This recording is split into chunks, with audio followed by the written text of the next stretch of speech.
कर्मयोग भगवान ने तीसरे अध्याय में बताया, न बुद्धि भेदम जनेद अज्ञानाम कर्म संगिनाम जोश एक सर्व कर्माणि विद्वान युक्ता समाचरण। भगवान कहते हैं कि जिन व्यक्तियों को कर्म का ज्ञान नहीं है, उनकी बुद्धि को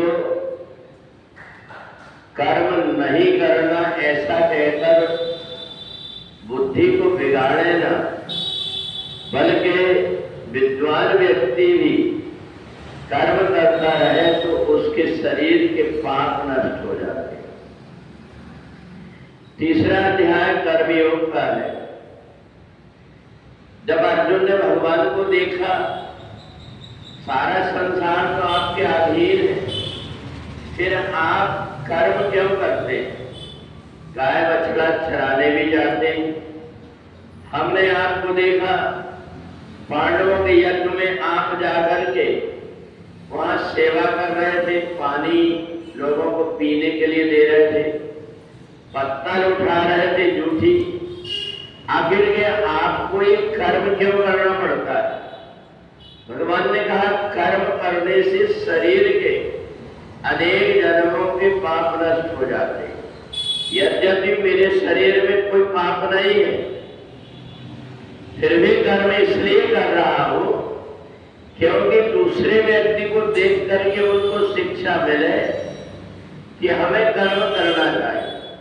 और जब व्यक्ति कर्म करने लगता है तो उसको जो कुछ भी वह कार्य करता है, उसके जीवन में जो कुछ भी रुकावट है वो रुकावट दूर हो जाती है। एक तो कर्म करने से बाहर का शरीर पवित्र हो गया। दूसरा, भगवान ने कहा कि मैं जो गीता का ज्ञान दे रहा हूं, इससे अंतःकरण पवित्र हो जाएगा। हर देवता, हर ऋषि मुनि महात्मा जब कभी भी ऐसे व्यक्ति को देखेगा, ऐसे व्यक्ति के नजदीक होगा, तो उसका वहां पर अपने आप आकर्षण हो जाएगा।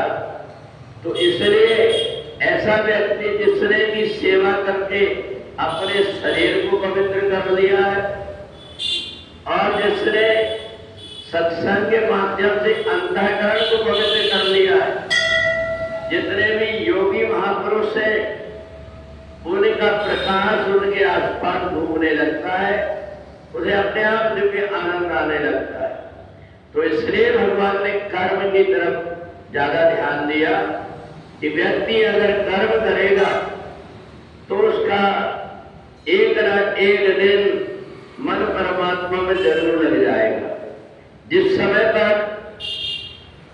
राजा हरिश्चंद्र ने देखा कि मैं राजा बनकर के पूरा जीवन मैंने व्यतीत किया, परंतु मैंने सेवा नहीं किया, मैंने ऐसे कोई परोपकार के कार्य नहीं किया जो मेरे को शरीर के द्वारा करना चाहिए।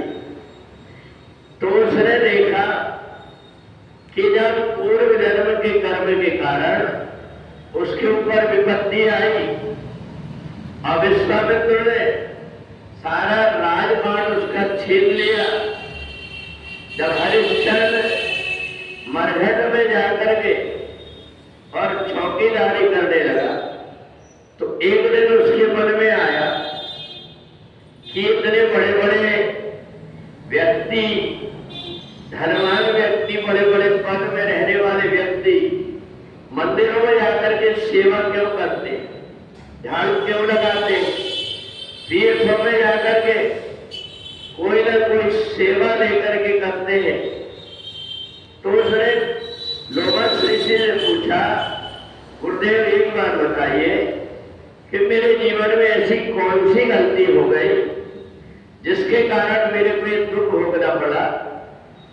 तो गौतम ऋषि लोमस ऋषि के बताए हुए बात को बताने लगे कि तुम्हारे शरीर में पूर्व जन्म का पाप कर्म था जिसके कारण ये दुख भोगना पड़ा। तुम एक काम करो, भादो मास के कृष्ण पक्ष में जो एकादशी आती है एकादशी को अजा एकादशी कहते हैं।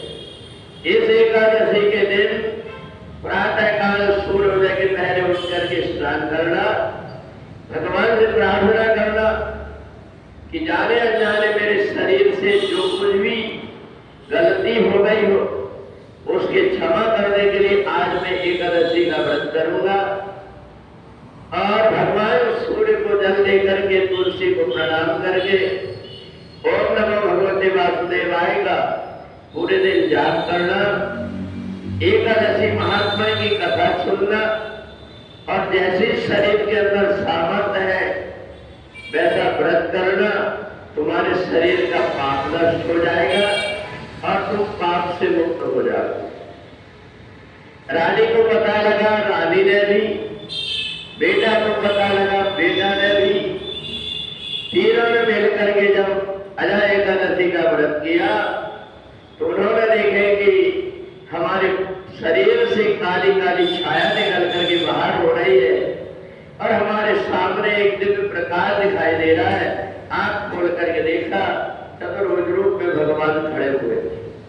भगवान ने कहा, हरिश्चंद्र तेरा प्रायश्चित पूरा हो गया। अजा एकादशी का जो पुण्य है अनेकों यज्ञ से बढ़ करके है, जो शरीर के सब प्रकार के पाप कर्म को दूर कर देता है। अब तुम पुनः अपने राज्य में जाकर के राज्य करो, अब तुम्हें किसी प्रकार का कष्ट नहीं है। तो इस प्रकार से सूत जी कहते हैं कि हे ऋषियों, जो कोई भी व्यक्ति जाने अनजाने में पाप कर्म के लिए सत्कर्म करता है उससे उसके सब प्रकार के दुर्दारिद्र छूट जाते हैं। इसलिए कर्म के बिना व्यक्ति की सदगति नहीं होती। इसलिए जीवन में जो व्यक्ति अकर्मण्य हो जाता है उसके शरीर के देवता